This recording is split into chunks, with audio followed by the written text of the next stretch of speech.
वबिल वालिदैन एहसाना, वालिदैन के साथ एहसान करो। अल्लामा सैयद महमूद आलूसी रहमतुल्लाह अलैह साहिब तफसीर रूहुल मानी फरमाते हैं, आप फरमाते हैं अल्लाह करीम ने कहा वालिदैन के साथ एहसान करो। इसका तर्जुमा क्या है? आप फरमाते हैं इसका मतलब ये है कि जितनी कोई बंदा नेकी करे, अगर उसके मुताबिक नेकी कर दी जाए तो वो बदला होती है, और अगर थोड़ी बढ़ा के की जाए तो वो एहसान होती है। फरमाया रब करीम फरमाते हैं इस तरह करो, ज़रा सोच लो बचपन से लेकर आखिर तक, जहाँ तक तुम मौजूद हो, तुम्हारे माँ बाप ने तुम्हारे साथ क्या किया है। अगर उससे बढ़ा के करोगे तो इसका मतलब है तुमने एहसान किया है। माँ बाप जो होते हैं ना, ठंडी छाँव, मीठी जिंदगी। माँ अनपढ़ भी हो ना तो कम से कम यूनिवर्सिटी होती है, और बाप अगर बिल्कुल अंगूठा छाप भी हो ना, किसी कॉलेज में, मदरसे में, इदारे में ना पढ़ा हो, तो बेटे के हक में जिन चीज़ों की ज़रूरत होती है वो सारी अल्लाह बाप को अता करके भेजता है। माँ बाप को ना कुछ इल्म लदुनी अल्लाह देता है कि बच्चों के लिए कैसे आगे बढ़ना है। माँ बाप एक हुस्न है मुआशरे का। रब तबारक व तआला की देखे ना, अल्लाह अकबर, दुनिया में किसी की मोहब्बत जांचनी हो ना तो मोहब्बत की तमसील दी जाती है। तिलकल अमसालु नदरिबुहा लिन्नास, अल्लाह लोगों के समझने के लिए मिसालें बयान फरमाता है। अल्लाह तबारक व तआला ने जब अपना आप समझाना चाहा ना, तवज्जो है मेरी बात पर, जब मालिक ने अपना आप समझाना चाहा तो मेरे रब ने माँ बाप की मिसाल बयान फरमाई। रब्बिरहमहुमा कमा रब्बयानी सगीरा, या अल्लाह उन दोनों पे रहम फरमा। और ये लफ्ज़ रब यहाँ दो माने में आया है, उलमा बैठे। रब का माना होता है तदरीजन पालना का, या अल्लाह उन दोनों पे रहम फरमा जिन्होंने मुझे रब बन के पाला। यानी मतलब क्या, यहाँ रबूबियत का माना पालने के माने में, तदरीजन पालना। मेरे नबी पाक सल्लल्लाहु अलैहि वसल्लम ने फरमाया अल्लाह तुमसे 70 माओं से ज्यादा मोहब्बत फरमाता है। ये इमाम सयूती ने दुर्रे मंसूर में रवायत लिखी है। अच्छा भाई, अल्लाह ने भी मिसाल माँ की बयान फरमाई। फरमाया घर जाके अपनी अम्मा को देख लो, अम्मा तुमसे कितना प्यार करती है। बस उस प्यार को तोलना शुरू कर तो 70 माओं से भी ज्यादा रब तुमसे मोहब्बत फरमाने वाला है। माँ के सीने में ना, देखे ना, एक बच्ची होती है बीए, वो उसने कर लिया, उसकी अम्मा रोज कहती है बेटे सवेरे उठा कर। सास के पास जाएगी तो वो कहेगी कि इसकी अम्मा ने सवेरे उठना सिखाया ही नहीं, और बेटी कहती है अम्मा जी तो जावांगी वेखी जाएगी। अच्छा, उसकी शादी हो गई, उसकी सास ने आहिस्ता आहिस्ता शिकवे शुरू कर दिए, खामन से कहने लगी तू इसको उठाता ही नहीं सवेरे। वो भी कहता है कमरे में जाके अम्मा शिकवा करती है तो उठती नहीं। और बच्ची लाडली थी, वो नहीं थी उठती टाइम पे। जिंदगी के 22 साल 23 साल वो सवेरे नहीं उठी, वक़्त पे नहीं उठी, मिसाल दे रहा हूं। फिर उसी बेटी को अल्लाह ने एक बेटा अता कर दिया। सुबह 100 आवाज उसकी अम्मा देती थी पर उसकी आंख नहीं खुलती थी, लेकिन उसी बेटी का बेटा सहरी के वक़्त हल्का सा रोता है। सारी दुनिया सोई है पर अम्मा उसकी फटाफट जागती है, फटाफट जागती है। एक आदमी था तो उसकी बीवी इंतकाल कर गई और उसने तलाक दे दी। 10-11 साल का उसका बेटा था, उसने दूसरी शादी कर ली। एक दिन अपने बेटे से कहने लगा बेटे वो सगी अम्मा ठीक थी या ये वाली ठीक है? तो बेटा कहने लगा अब्बा जी ये ठीक है, वो सगी अम्मी झूठ बड़े बोलती थी, सगी अम्मी झूठ बड़े बोलती थी, झूठी थी, ये सच्ची है। उसने कहा बेवकूफ तेरी माँ झूठी थी। उसने कहा अब्बा बड़ी। क्या किस तरह? कहने लगा अब्बा जी मैं ना, कभी आपको पता मैं शरारती हूँ, कभी मैं शरारत करता था ना, कोई बर्तन तोड़ देता था तो मेरी सगी अम्मा मुझे थप्पड़ मार के बाहर निकालती थी, कहती थी मैं ताला लगाऊंगी बावर्ची खाने को, तुझे सारी रात रोटी नहीं देनी, तू आज भूखा ही रहेगा, बिल्कुल नहीं देना, सारी रात नहीं देना। बड़े दावे करती थी, कसमें उठाती थी, पर बड़ी झूठी थी। आधा घंटा भी नहीं गुजरता था तो गलियों में मुझे ढूंढने लग जाती थी, ढूंढ के लाती थी, ढूंढ के, और ला के ना तो गलती मेरी होती थी, रोना मेरी अम्मा शुरू कर देती थी। वे ओए मैनू ना सताया कर वे पुत्रा, फिर मेरी मर्जी का खाना मुझे पका के देती थी, मेरी मर्जी का। और फिर मेरी अम्मा मुझे तोहफा भी देती थी। अब्बा जी वो झूठी थी, पहले कह रही थी सारी रात नहीं देना, अब आधा घंटा। ये बड़ी सच्ची है, जवाब भाई है। मैं शरारत करता हूं तो थप्पड़ मार के निकाल देती है, कहती है रोटी नहीं देनी। फिर मैं सारी रात रो के गुजारता हूं पर नहीं देती। ये सच्ची है, वो झूठी थी। तुम माँ के दर्द को क्या समझे। बच्चे तो कहते हैं अम्मा ने हमें कैद कर दिया, अम्मा कहती है मेरी मर्जी से खाओ। और तुझे नहीं पता उसने कैद नहीं किया, वो तुमसे प्यार बड़ा सच्चा करती है, और बड़ा सच्चा प्यार करती है तेरे साथ, बड़ा सच्चा। बेटा बर्गर खा के आ जाता है, अम्मा कहती है रोटी खा ले, कहता नहीं आपने बैंगन पकाए हुए हैं मैंने नहीं खाने।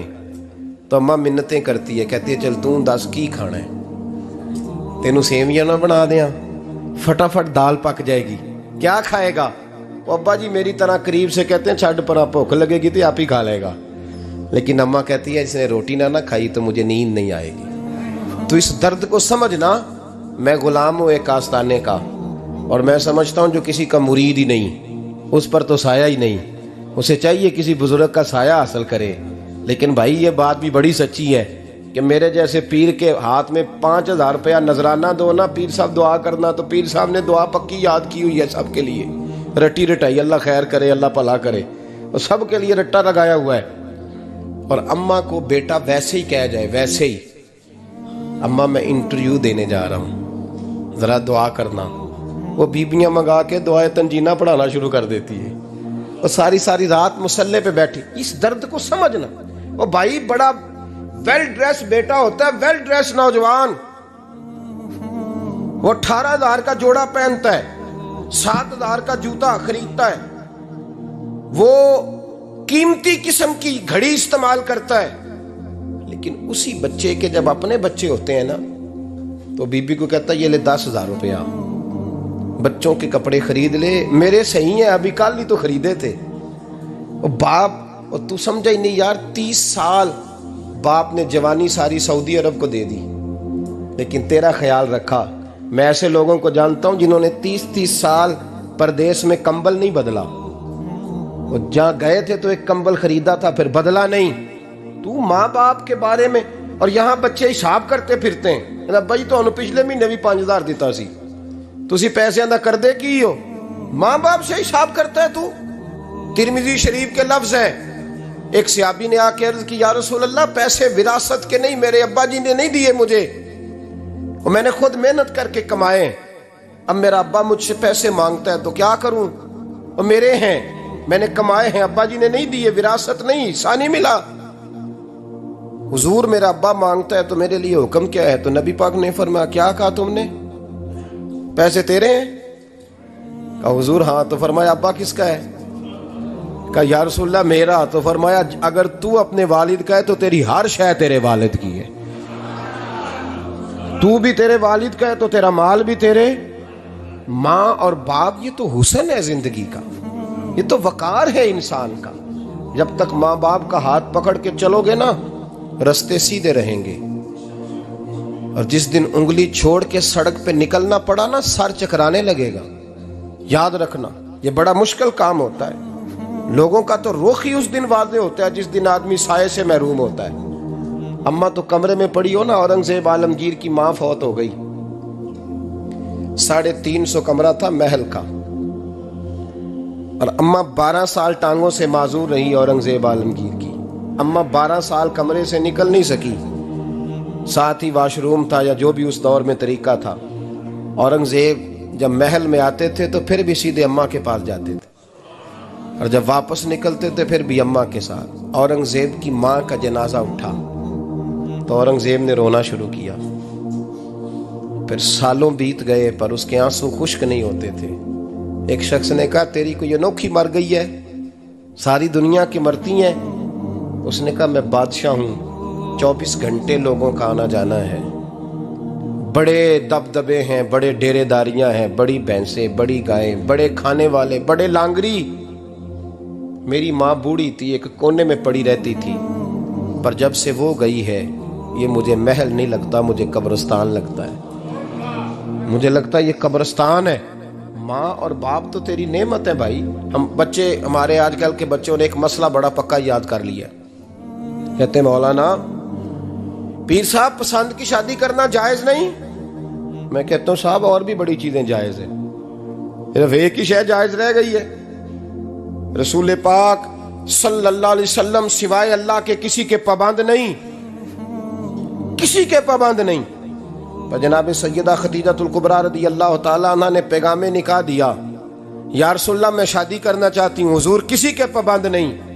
पर मेरे महबूब ने फरमाया मेरा चचा मेरे वालिद की जगह है, मैं अपने चाचा से पूछ के तुम्हें जवाब दूंगा। यह है पसंद की शादी जो मेरे नबी ने बयान फरमाई है। तू सारा कुछ क्रॉस कर करके गुजर जाता है। यहाँ तो हाल ये है कि पालने वाला कोई और साये में बैठने वाला, बाग तेरे दी कर कर राखी मैं सारी उम्र गुजारी, तो जदों ये फल पकन ते आया ते लै गए होर व्यापारी। और बेटा गुजरता है अम्मा के दरवाजे के आगे से, अम्मा के दरवाजे के आगे बेटा अमरूद लेके आया है 6 किलो। तवज्जो है मेरी बात पर? इधर देखें जी, छोड़ें थोड़ी देर हमारी सुने। वो अमरूद लेके आया 5-6 किलो, तो अम्मा के दरवाजे के करीब से गुजर गया रात को। तो कमाई खाने का टाइम आया ना, तो गुजर गया। तो वो वजीर आजम से डरता है ना, तो जाके बीबी से कहता है बीबी के हकूक देना भी रसूलुल्लाह की सुन्नत है। लेकिन ये क्या बात हुई, तूने बीवी और माँ का मुकाबला शुरू करा दिया? समझ तो सही, ये तेरे लिए काबे की जगह है और तू बीवी के लिए काबे की जगह है। उसे भी समझना चाहिए, गौर करना चाहिए। 5 किलो अमरूद लेके तो माँ के कमरे के करीब से गुजर गया है। बीबी को जाके कहता है चल आधा किलो अम्मा को भी दे या, उसके कौन से दांत हैं। तो प्लेट में डाल के वो लाई है। तू समझा ही नहीं, तूने गौर ही नहीं किया। बंदा तो वो ठीक नहीं था, नेपोलियन। पर किसी ने उससे पूछा था बता जिंदगी में पैसे लेने का मजा कब आया? उसने कहा कि मुझे मजा तब आता था कि मैं अपनी सारी कमाई ला के अपनी अम्मा के हाथ पे रखता था, और फिर जब मैं अपनी माँ से थोड़ा थोड़ा खर्चा लेता था ना, थोड़ा थोड़ा, तवज्जो है मेरी बात पे? अम्मा जी 10 रुपए दे आज। कहते जब मैं थोड़ा थोड़ा खर्चा लेता था ना, तो मुझे यूं लगता था जैसे मैं बादशाह वक्त के सामने खड़ा हूं और वो खजाने का मुंह खोल खोल के मुझे देता जा रहा है। तो इस जायके को समझ तो सही भाई, तो इसको समझ तो सही भाई। याद रखें और गौर करें, माँ और बाप। अभी ये भी सुन लें, नबी पाक सल्लल्लाहु ताला अलैहि वसल्लम ने माँ बाप के लिए फरमाया हुमा जन्नतुका व नारुक, यही तेरी जन्नत है और यही तेरे लिए जहन्नम है। अगर ये राजी हो गए तो तेरे लिए जन्नत है, नाराज हो गए तो चाहे तू 100 पीर के मज़ार पे हाजिरी दे आ, लेकिन जब तक अब्बा राजी नहीं उतनी देर तक अल्लाह राजी। ये हदीस पाक है, हुजूर ने फरमाया जिसके वालिद राजी उसका अल्लाह राजी, और जिसका बाप नाराज उसका अल्लाह। हाँ बेशक, अब ये हदीस है ना, तो सारे वली एक तरफ बैठ जाएं, कहें या अल्लाह बख्श दे मुरीद को, लेकिन अगर अब्बा कहे या अल्लाह ना माफ करना, तो अल्लाह उन औलिया की नहीं मानता, वालिद की मानता है। इसलिए बुल्ले शाह आसमानी उड्डियां पढ़ना है, जेड़ा घर बैठा उन्होंने पढ़िया ही नहीं। भाई याद रखो, माँ बाप से प्यार करो, इनकी खिदमत करो, इनके पास बैठा करो, और माँ बाप को टाइम दें, वक़्त दें, चंद घड़ियां उनके पास बैठें। आप यकीन करें, अब्बा जी से आप मशवरा कर ले, सिर्फ मशवरा, मर्जी बेशक अपनी करें, लेकिन उस मशवरे में आपको इतना साया मिलेगा कि जिंदगी में कभी नाकामी नहीं होगी। पर असी सज्जन दी मन्नी अब्बे दी नहीं मन्नी। तो फट्टे पे जो नलायक हमारी तरह का बैठा है उससे मशवरा लेना है, वालिद से नहीं लेना। बाप के पास बैठे, उससे मशवरा लें। मेरे अब्बा जी किसान थे, मैंने अपनी जिंदगी में ढेरों चीजें अपने बाप से सीखी हैं, दर्जनों चीजें सीखी हैं। मेरे वालिद बड़े खुददार थे, मिजाज में अजीब सी खुददारी थी। कोई बंदा कभी हाल पूछ लेता था ना कि हालात किस तरह के हैं, तो फरमाते थे भाई अगर बताना हुआ तो अपने अल्लाह को बताऊंगा। अल्हम्दुलिल्लाह बड़ा फजल है, मैंने उनके हाथों पे हमेशा छाले देखे, हमेशा छाले, लेकिन उनका हाथ कभी किसी दुनियादार के सामने फैलता हुआ नहीं देखा।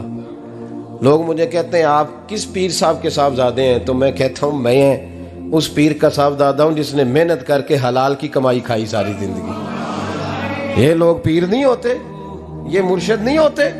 और मैंने दर्जनों चीजें सीखी उनसे। तो सीखने तो बैठ, तुझे हजारों चीजें मिलेंगी।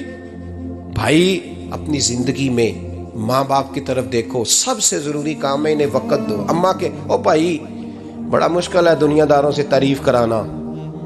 अम्मा दे कोल ते एवं 2 मिनट राती बइए ना आखी अम्मा पैर कटे ना रजाई चो तेरे घुट छड़ा, तो अम्मा कहती जा मेरा पुत्र थकिया आया तू सो जाके, मैं कदों काम लगी सा, मैं कदों हल वान डई सा, जा सो जा जाके। बस ये कार्रवाई है। तूने 2 मिनट के लिए कह दिया, सवेरे पूरे मोहल्ले में तेरी अम्मा कहेगी अल्लाह मेरे पुत्र वर्गा पुत्र सारिਆਂ ਨੂੰ दे। राती आउंदा है तो मैनू घुट के सौंदा है, अल्लाह घुटिया कोई नहीं सोया भी कार्रवाई पाई सू, लेकिन वो सबको बताती है। तो भाई इतनी कीमती चीज और तू छोड़ के मैं कभी जलसे से देर से आता था ना, अब तो जाता नहीं ज्यादा जगहों पे।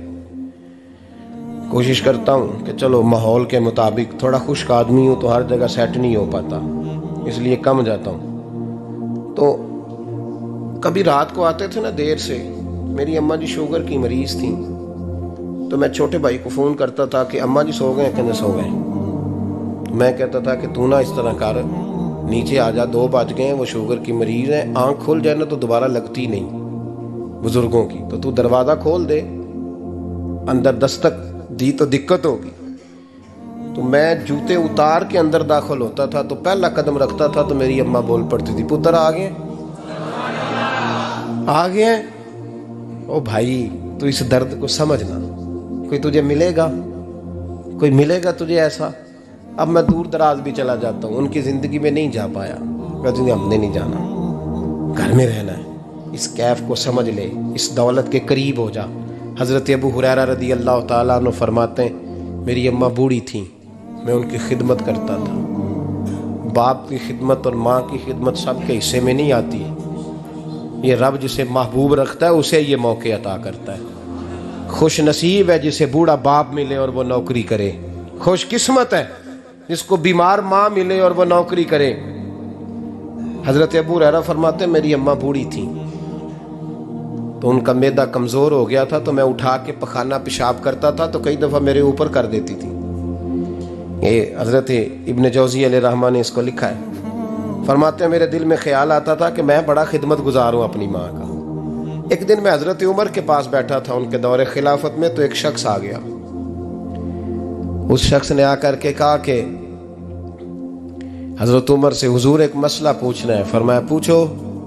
वो कहने लगा हुजूर मेरी अम्मा बूढ़ी हो गई है, बीमार रहती है, मरीजा है, मुझे आवाज देती है बेटे पेशाब आया है, आवाज देती है, तो मैं अम्मा को उठाता हूं। अभी मैं बैतुल खिला तक, वाशरूम तक जाता नहीं कि मेरी अम्मा मेरे ऊपर पेशाब कर देती है। हजरत उमर से कहने लगा हुजूर बचपन में मैं अम्मा पे पेशाब करता था, अब अम्मा मेरे ऊपर कर देती है, तो हक अदा हो गया ना। हजरत अबू हुरैरा कहते हैं जब उसने सवाल पूछा तो मेरे भी कान खड़े हो गए। मैंने कहा ये तो मेरे वाला मसला पूछ रहा है, मेरे वाला मसला पूछ रहा है। मेरे पास एक दोस्त जुमा पढ़ने आते हैं बड़ी दूर से, मुझे कहने लगे हजरत साहब जदों भी मैं आउना ना तुसी मेरी ही गल छेड़ देंदे हो, वो जो बात होती है ना बिल्कुल मेरी होती है। मैंने कहा नहीं यार, जो मैं कर रहा होता हूँ वो मेरी भी होती है, वो सारे मुआशरे की होती है। हमें लगता है कि मेरी हो रही है, हालांकि वो बात हमारी सबकी मुश्तरका होती है। सुन ले और याद रख लें। हजरत अबू हुरैरा फरमाते मेरे कान खड़े हो गए। मैंने कहा इसने तो मेरी बात पूछनी शुरू कर दी। हजरत फारूक आजम से कहने लगा हुजूर बचपन में मैं अम्मा पे पेशाब करता था, वो मेरे ऊपर कर देती है, तो हक अदा हो गया। हजरत उमर कहने लगे नहीं कोई नहीं हुआ। उसने कहा हुजूर मुझे समझाएं, वो सारे काम जो मैं अम्मा के साथ करता था अम्मा मेरे साथ करती है, तो क्यों नहीं हुआ। हजरत उमर कहने लगे भाई पेशाब तो तू भी अम्मा पे करता था और अम्मा भी तेरे ऊपर करती है, पर तेरी और तेरी माँ की सोच में बड़ा फर्क है। उसने कहा हुजूर किस तरह, तो क्या जवाब है सैयदना फारूक आजम का, लौ काना नबीय्यम बाद लकाना उमर इब्न खत्ताब। क्या जवाब है। हजरत उमर फरमाने लगे तेरी और तेरी माँ की सोच में बड़ा फर्क है। कहा हुजूर किस तरह। फरमाया जब तेरी अम्मा तेरे ऊपर पेशाब करती है ना तो तू दुआ करता है कि या अल्लाह बूढ़ी हो गई है, इसे पर्दा दे दे। और जब तू अपनी अम्मा पे पेशाब करता था तो वो दुआ करती थी, या अल्लाह मेरे लाल को लंबी जिंदगी अता फरमा। फरमाया ये तेरा और उसका फर्क है, तू पर्दे की दुआएं।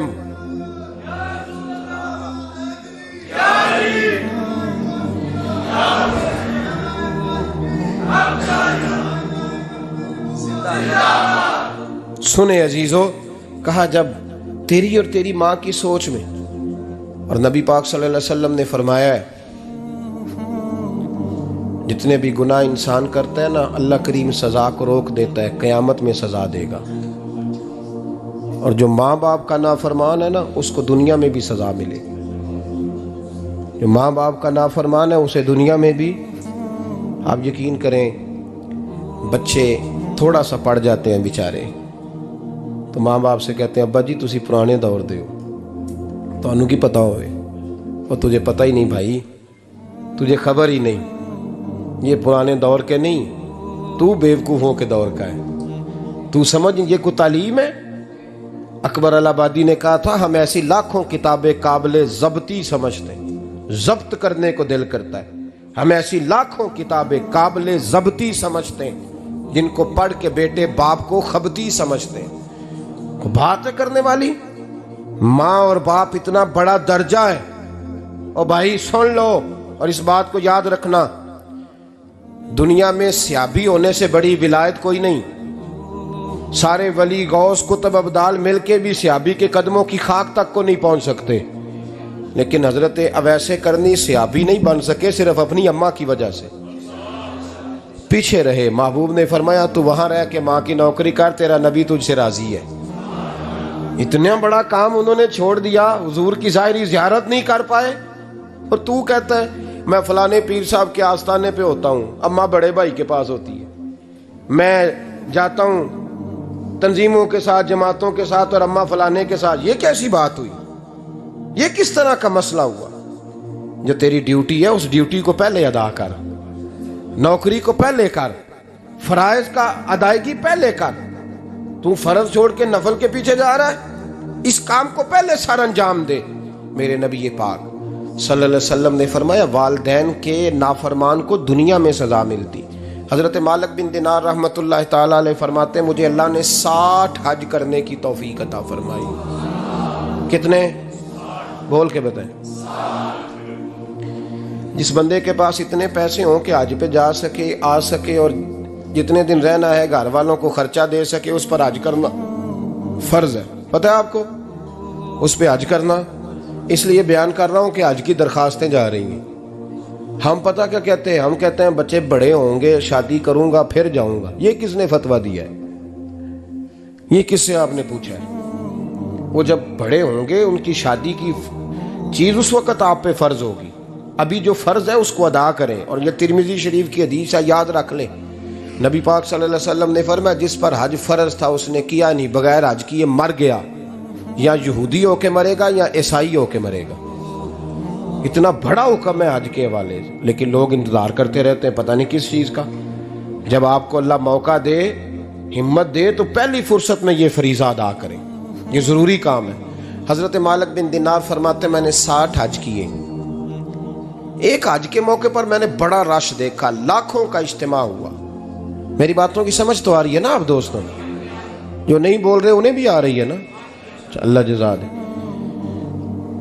कहते लाखों का मजमा था, तो मेरे दिल में ख्याल आया, मैंने कहा अल्लाह इतने लोग आए हैं, इनका हज कबूल भी हुआ कि नहीं?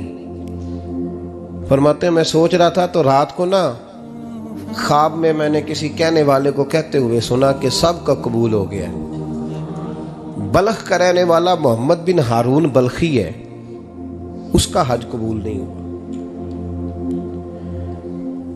फरमाते हैं शहरों के अलग-अलग खैमे लगते थे। अब भी आप हज करने जाएं तो पाकिस्तानियों की रिहाइशें अलग होती हैं, इंडियन की अलग, बांग्लादेश के अलग, मिस्री, यमनी, सब लोग अलग-अलग रिहाइशें होती, झंडे लगे होते हैं मुल्कों के।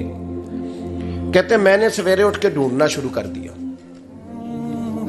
ढूंढता हूँ वो बंदा मिले कहते हैं जहाँ बल्ख शहर के लोग रहते थे वहाँ चला गया। तो मैंने लोगों से पूछा तुम में मोहम्मद बिन हारून बल्खी कौन है? लोग कहने लगे वो तो बड़ा नेक आदमी है, परहेजगार है, बड़े भोले भाले, बड़े अल्लाह वाले, रियाज आपको बस हम ही जानते हैं, वो तो बड़ा नेक है, परहेजगार आदमी। तो मैंने कहा अच्छा कहाँ है?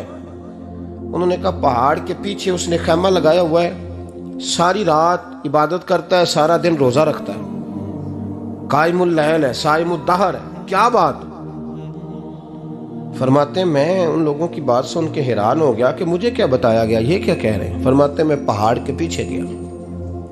हजरत मालिक बिन दिनार अलैहिर्रहमा फरमाते हैं जब मैं वहां पहुंचा तो मैंने उस शख्स को मुसल्ले पे बैठे देखा। कसरत इबादत के आसार उसके वजूद पर नजर आ रहे थे, सीधा बाजू उसका कटा हुआ था।